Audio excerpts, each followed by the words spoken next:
When complete, this project will restore 15,100 acres of industrial salt ponds to a mosaic of tidal wetlands and other habitat. And my lovely assistant, John, is here holding up the graphic.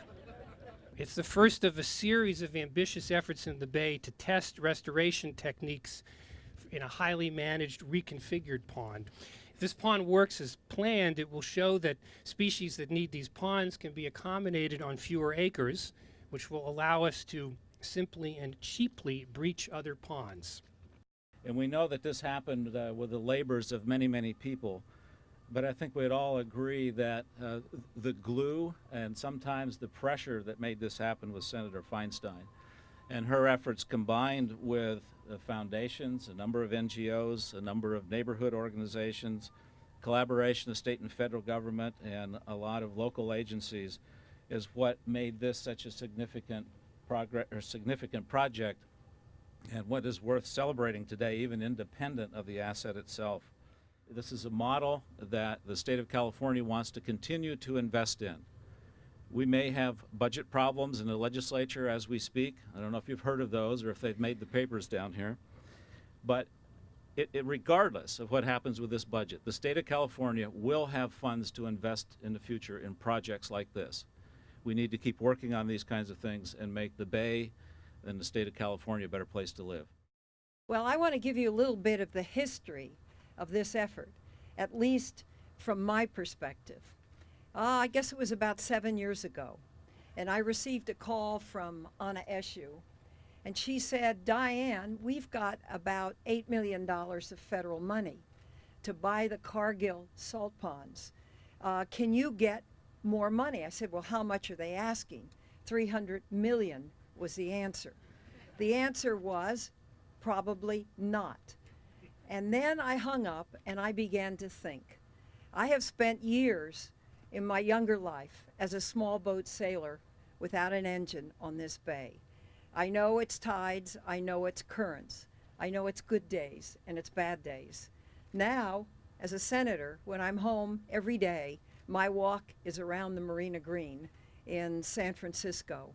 And I look out on this bay and I see the people that are down there, San Franciscans, people from the Bay Area, people from all kinds of different countries, just looking out at this marvelous piece of water.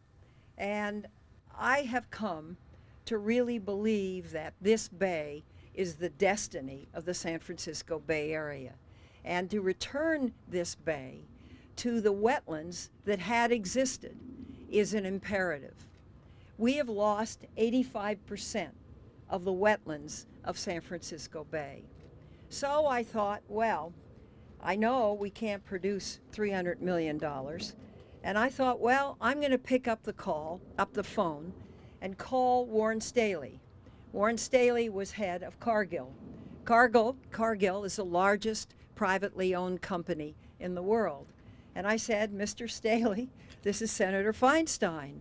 I'd like to know if you would take less than $300 million for your salt ponds.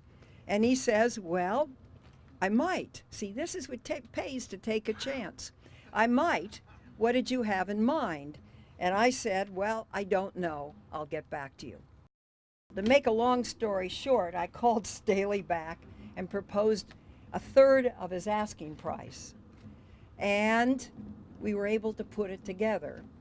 And with the 20 million from the foundations, 72 million that Mary was able to put together of state money, and the $8 million that had already been appropriated of federal monies, there was the $100 million. So I thank you all very, very much for the effort to date. We're partway there, a third of the way. Now it's go, go, go till we finish, and then it will be a real feast. Thank you very much.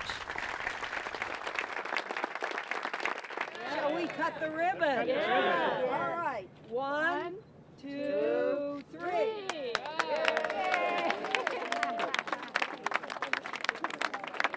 Thank you. I got it. You're welcome to walk up and take a look at the. Come on, let's go go up. take a look.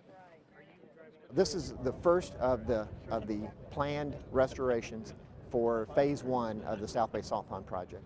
So what we've done here is created about a 240-acre pond that is specific for a certain suite of shorebirds that would use this type of pond that would otherwise not have this type of habitat in other parts of California. They're western sandpipers foraging in the mud in the background. Oh yeah, the little white thing. Little brown and white guys, yeah. Big.